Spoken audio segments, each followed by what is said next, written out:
There is a daily habit most people quietly abandon as they get older. Not because they want to, but because life becomes predictable. Routines settle in, conversations become familiar, and without realizing it, the brain begins to receive fewer challenges than it once did. And I know what you might be thinking. You feel fine. You remember names. You follow conversations. Nothing seems wrong. And that is exactly why this goes unnoticed. Because the early stages of cognitive decline are not loud. They are subtle, almost invisible. Small shifts that feel like normal aging. But what if I told you that one of the strongest signals your brain depends on every single day is something you can control, something simple, something most people overlook. And when it disappears, your brain slowly begins to change. Not overnight, but gradually. My goal here is not to scare you, but to show you what is happening beneath the surface and what you can do about it.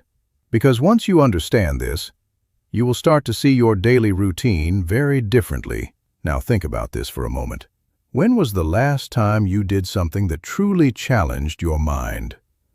Not something automatic, not something you have done for years, but something that forced you to think, to adapt, to learn. If you have to pause to answer that, you are not alone. And that is the empathy bridge most people need to hear. Because the brain is not a muscle in the traditional sense, but it behaves like one in an important way. It adapts to the demands placed on it. And when those demands decrease, certain pathways become less active, less reinforced, and over time, less efficient. This is where the pattern begins to shift. Because many people believe memory loss is simply a result of aging, something unavoidable, something written into time itself. But research highlighted by organizations like the Alzheimer's Association suggests that lifestyle factors, including mental stimulation, play a significant role in how the brain changes over time. Meaning that while aging is real, the way your brain ages is not entirely fixed.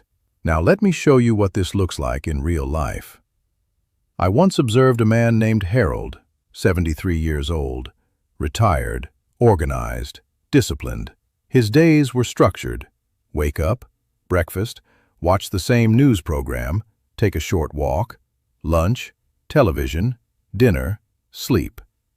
Nothing extreme, nothing harmful, just predictable, comfortable.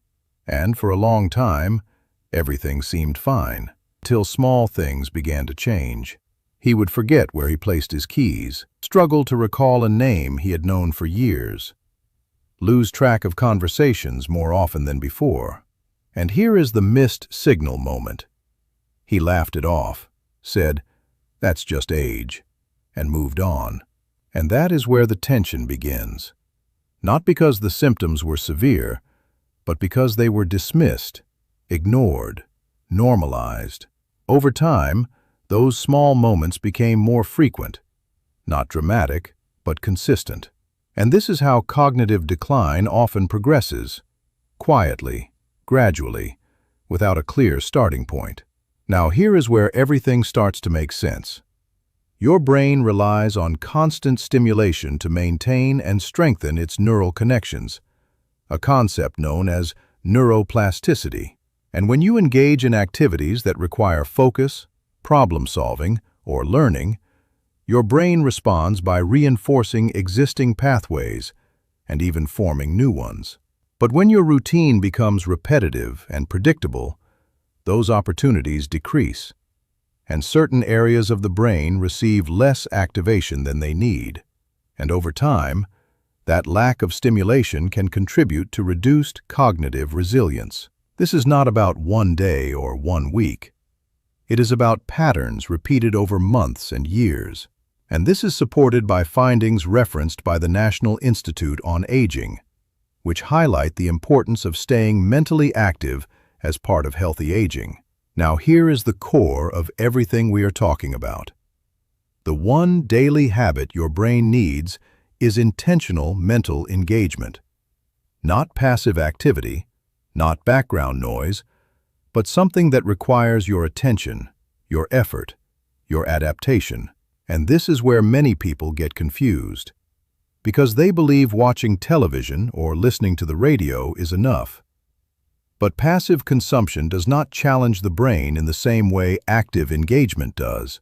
Your brain needs to be involved, to make decisions, to solve, to learn.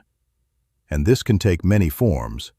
Reading something new, learning a skill, having a meaningful conversation, solving puzzles, even changing your routine in small ways. But here is where most people get stuck. They understand the idea, they agree with it, and then they do nothing. Not because they do not care, but because it feels vague, abstract, not urgent enough to act on. And that is why we need an implementation bridge, something concrete, something simple, something you can start today. So here is what I want you to do. Choose one activity that challenges your brain, not entertains it, challenges it, and commit to doing it for 15 to 20 minutes a day. It could be reading a new topic, learning a language, writing, playing a strategy game, anything that forces your brain to engage actively. And here is the key. Consistency matters more than intensity. It is better to do something small every day than something big once a week. Now, let's go back to Harold, because when he introduced this change, something subtle but important happened. He started reading about topics he had never explored before. He began having deeper conversations with people instead of passive ones. He changed parts of his routine, and over time, he noticed something. Not that everything was perfect, but that his mind felt more engaged, more responsive, more present. And that is the transformation we are aiming for. Not perfection, not eliminating all risk, but building resilience, giving your brain what it needs to stay active and adaptable. Now, let me be clear. No single habit can guarantee prevention of Alzheimer's, and if you have concerns about memory or cognitive changes, you should seek professional guidance.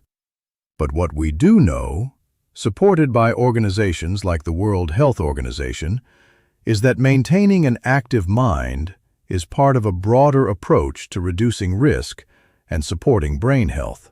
So now, I want you to think about your day, not your entire life. Just your day. Where can you introduce one moment of intentional mental engagement? Something that challenges you, something that wakes your brain up. And I want to hear from you. What is one activity you are willing to start today? Write it in the comments, because your answer might inspire someone else to take that first step. And remember, your brain does not just age, it adapts. The question is, what are you asking it to adapt to?